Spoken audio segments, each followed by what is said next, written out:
ഇസ്രായേലുമായി ബന്ധപ്പെട്ട് വളരെ പ്രധാനപ്പെട്ട ഒരു വാർത്തയാണ് ഇപ്പോൾ അന്താരാഷ്ട്ര മാധ്യമങ്ങളിലൂടെ പുറത്തു വന്നുകൊണ്ടിരിക്കുന്നത്. കഴിഞ്ഞ അർദ്ധരാത്രിയിൽ ഇസ്രായേലിൽ മന്ത്രിസഭ കൂടിയിട്ട് പുതിയ യുദ്ധലക്ഷ്യങ്ങൾ പ്രഖ്യാപിച്ചിട്ടുണ്ട്. ഇതിൽ പ്രധാനമായിട്ട് മുന്നോട്ട് വെച്ചത് ഞാനൊന്നെടുത്ത് വായിച്ച് കേൾപ്പിക്കാം. ഹിസ്ബുള്ളയുടെ അതിർത്തി കടന്നുള്ള ആക്രമണം കാരണം പലായനം ചെയ്ത വടക്കൻ ഇസ്രായേലിലെ ജനങ്ങളുടെ തിരിച്ചുവരവ് ഉൾപ്പെടുത്തിക്കൊണ്ട് ഇസ്രായേൽ പ്രധാനമന്ത്രി ബെഞ്ചമിൻ നെതന്യാഹു രാജ്യത്തിൻ്റെ യുദ്ധലക്ഷ്യങ്ങൾ പുതുക്കിയതായി പ്രഖ്യാപിച്ചു.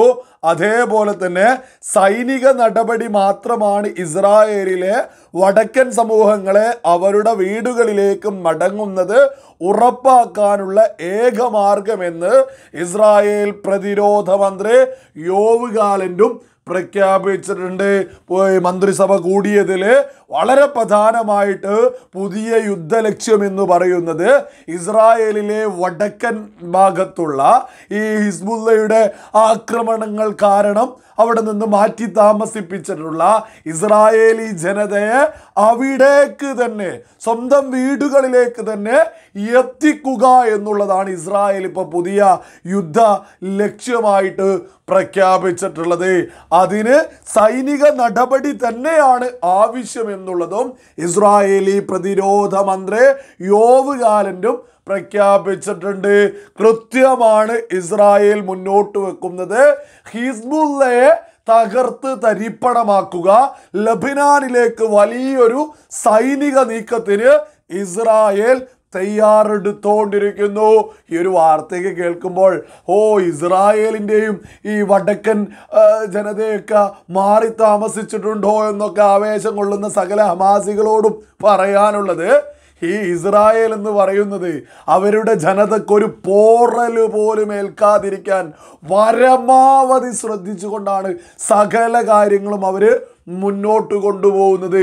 ഹിസ്ബുള്ള ഏതു ഭാഗത്ത് നിന്ന് അടിക്കാൻ വരുമെന്ന് കൃത്യമായി മനസ്സിലാക്കി അവിടെയുള്ള ജനതയെ മാറ്റിപ്പാർപ്പിച്ചു. എന്നാൽ ഈ ഹിസ്ബുള്ളയും ഹമാസും ഒക്കെ എന്താണ് ചെയ്യാറുള്ളത്? ഇസ്രായേൽ ശക്തമായി തിരിച്ചടിക്ക് ഗാസയിലേക്ക് പോയ സമയത്ത് എന്തായിരുന്നു അവസ്ഥ? ഇസ്രായേൽ തന്നെ മുന്നോട്ട് വെക്കുക, ഗാസയിലെ സാധാരണക്കാരെ മാറ്റി താമസിക്കും, നിങ്ങൾ ആ സ്ഥലത്ത് നിന്ന് മാറിയിട്ട് മറ്റൊരു സ്ഥലത്തേക്ക് പോകൂ എന്ന് പറഞ്ഞിട്ട് സാധാരണക്കാർക്കൊരു സമയം കൊടുത്തിട്ടുണ്ട് ഇസ്രായേൽ സൈന്യം. എന്നാൽ അവിടെയും ഹമാസ് എന്ന ഭീകര സംഘടന രംഗത്തെത്തിയിട്ട് ഗാസയിലെ ജനതയോട് പറയാ, നിങ്ങൾ ഇവിടെ നിന്ന് മാറി താമസിക്കരുത്, നിങ്ങൾ ഇവിടെ തന്നെ നിൽക്കണം. കാരണം എന്താ?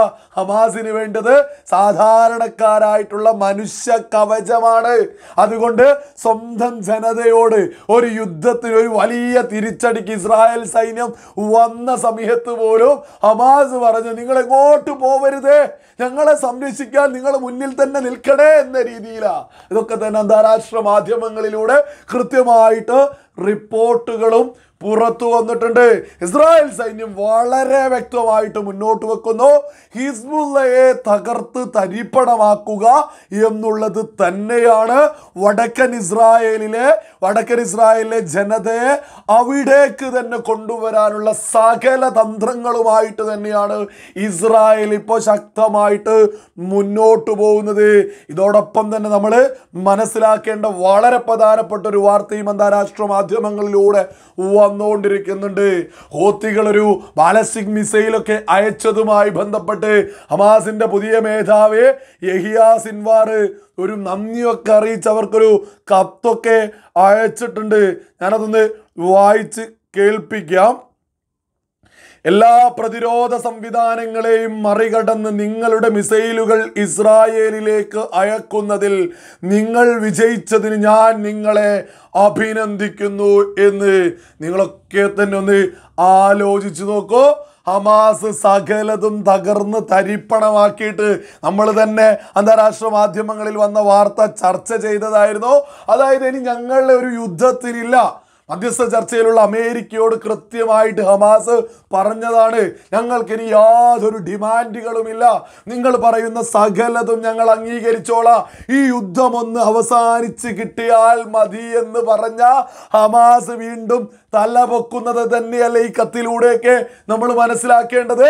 അതായത് ഹൂത്തികളും ഹിസ്ബുള്ളയും ഇസ്രായേലിലേക്ക് ആക്രമണം നടത്തുന്നുണ്ട് എന്നൊരു വിവരം കിട്ടിയപ്പോഴേക്ക് ഹമാസ് തലപൊക്കുക.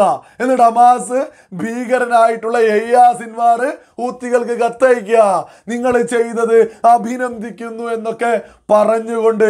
നിങ്ങളൊന്ന് ആലോചിച്ച് നോക്കൂ, ഒരു തരത്തിലും ഇനി രക്ഷയില്ല എന്ന് കരുതി തകർന്ന് തരിപ്പണമായി നിന്ന് ഇസ്രായേലിനോട് ഇനി ഞങ്ങൾക്ക് യാതൊരു ഡിമാൻഡുമില്ല എന്ന് പറഞ്ഞ ഹമാസ ഇപ്പോൾ തലപൊക്കുന്നത്. കത്തിൽ അതേപോലെ തന്നെ സൂചിപ്പിക്കുന്നത് ഞാനൊന്ന് എടുത്ത് വായിച്ച് കേൾപ്പിക്കാം. ഇസ്രായേലിന്റെ രാഷ്ട്രീയ ഇച്ഛാശക്തിയെ തകർക്കുന്ന ഒരു നീണ്ട യുദ്ധം ചെയ്യാൻ ഞങ്ങൾ സ്വയം തയ്യാറായി കഴിഞ്ഞു എന്ന് ഇവിടെ കിടന്ന് ഇരവാദം ഉന്നയിക്കുന്ന കേരള ഹമാസികളോട് പറയാനുള്ളത്, നിങ്ങൾ തന്നെ കണ്ടില്ലേ, യുദ്ധം ഞങ്ങൾ പരമാവധി മുന്നോട്ട് കൊണ്ടുപോവാനാണ് ഈ ഹമാസ് തയ്യാറെടുക്കുന്നത് എന്ന് ഹമാസിന്റെ പുതിയ മേധാവി യഹ്യാ സിൻവാർ കത്തിലൂടെ ഹൂത്തികളോട് പറഞ്ഞിരിക്കുന്നു. യുദ്ധം ആരാണ് മുന്നോട്ട് കൊണ്ടുപോകുന്നത് എന്ന് ഈ യഹ്യാ സിൻവാറിന്റെ കത്ത് കണ്ടാൽ ഏതൊരാൾക്കും ലളിതമായിട്ട് തന്നെ മനസ്സിലാക്കാവുന്നതേ ഉള്ളൂ. ഈ കത്തിൽ തന്നെ യഹ്യാ സിൻവാർ മറ്റൊരു പ്രധാനപ്പെട്ട വിഷയം കൂടി ഉന്നയിക്കുന്നുണ്ട്. നിങ്ങളുമായും ലബനാനിലെയും ഇറാഖിലെയും ഗ്രൂപ്പുകളുമൊത്തുള്ള ഞങ്ങളുടെ സംയുക്ത പരിശ്രമം ഇസ്രായേലിനെ തകർക്കുകയും അതിനെ പരാജയപ്പെടുത്തുകയും ചെയ്യുമെന്ന്. നിങ്ങളിതിൽ പ്രധാനപ്പെട്ടൊരു കാര്യം നിങ്ങൾ കണ്ടില്ലേ, ലബനാനിലെയും ഇറാഖിലെയും, അതായത് ഇത്രയും കാലം എന്തൊക്കെയായിരുന്നു ഉള്ളത്? ഒന്ന് ഹമാസ് തന്നെ, അവരാണല്ലോ കത്ത് അയക്കുന്നത്. മറ്റൊന്ന് ഹിസ്ബുള്ള, ഹൂത്തി. എന്നാൽ പുതിയതായിട്ടൊരു ഒരു സ്ഥലം കൂടി വന്നിരിക്കുന്നു, ഇറാഖിലെയും സംഘടനകള്. അതായത് ഇറാഖിലൊക്കെ ഒരുപാട് ഇറാന്റെ നേതൃത്വത്തിലുള്ള ഭീകരവാദ ഗ്രൂപ്പുകളുണ്ട്. അവരൊക്കെ തന്നെ ഇനി ഇസ്രായേലിന് നേരെ, ഞങ്ങൾ ഒരുമിച്ചാണ് ഇനി ഇസ്രായേലിന് നേരെ ആക്രമണങ്ങൾ നടത്തുന്നത് എന്നാണ്. അതിന് ഞങ്ങൾ ഒരുങ്ങുന്നു, ശക്തമായി ഇസ്രായേലിനെ പരാജയപ്പെടുത്തുമെന്നൊക്കെയാണ് ഈ യഹ്യാ സിൻവാറിന്റെ സ്വപ്നം എന്നുള്ളതല്ലേ നമ്മൾ ഈ കത്തിലൂടെ മനസ്സിലാക്കേണ്ടത്. ഇവിടെയുള്ള സകല കേരള ഹമാസോളികളും വ്യക്തമായിട്ട് തന്നെ മനസ്സിലാക്കിക്കോളൂ, ഇസ്രായേലിന്റെ ഒരു പൗരന്മാരെയും ഹമാസ് ബന്ദികളാക്കിയിട്ടുള്ള ആരെയും വിട്ടുകൊടുക്കുന്നതായിട്ട് ഒരു സൂചന പോലും ഇപ്പൊ നിലവിൽ ഹമാസ് നടത്തുന്നില്ല. ഹമാസിന് ഇനി ഒരൊറ്റ ലക്ഷ്യമേ ഉള്ളൂ, പരമാവധി യുദ്ധം നീട്ടിക്കൊണ്ടുപോവുക എന്നുള്ളത്. ഈ ഹമാസ് കാരണമല്ലേ ഗാസയിലെയും ഇനി ലബനാനിലെയും യമനിലെയൊക്കെ തന്നെ സാധാരണക്കാര് കൊല്ലപ്പെടാൻ പോകുന്നതും കൊല്ലപ്പെട്ടത് എന്നുള്ളതും സകല ആളുകളും വളരെ വ്യക്തമായിട്ട് തന്നെ തിരിച്ചറിഞ്ഞോളൂ. ഇസ്രായേൽ രണ്ടും കൽപ്പിച്ച് രംഗത്തിറങ്ങിയിരിക്കുക. പുതിയ യുദ്ധ പ്രഖ്യാപനങ്ങളും പുതിയ യുദ്ധ ലക്ഷ്യങ്ങളും ഒക്കെ തന്നെ മന്ത്രിസഭ കൂടിയിട്ട് മുന്നോട്ട് വെച്ചിരിക്കുന്നു. സൈനിക നടപടി തന്നെയാണ് ഇനി ഇസ്രായേൽ മുന്നോട്ട് വെക്കുന്നത്.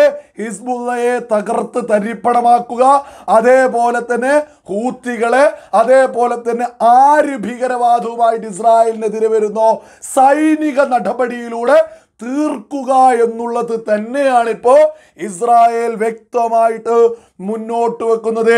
ഈ കാലഘട്ടത്തിലെ എല്ലാ ഭീകര സംഘടനകളും ഒരുമിച്ച് ഇസ്രായേലിന് നേരെ നിൽക്കുന്നു എന്നുള്ളതും സുബോധത്തോടെ സകല ആളുകളും തിരിച്ചറിയണം. ഇസ്രായേൽ ശക്തമായിട്ട് സകല ഭീകര സംഘടനയും അടിച്ച് തകർത്ത് തന്നെ മുന്നോട്ട് പോകും എന്നുള്ളതിലും ഒരു തർക്കവും വേണ്ട.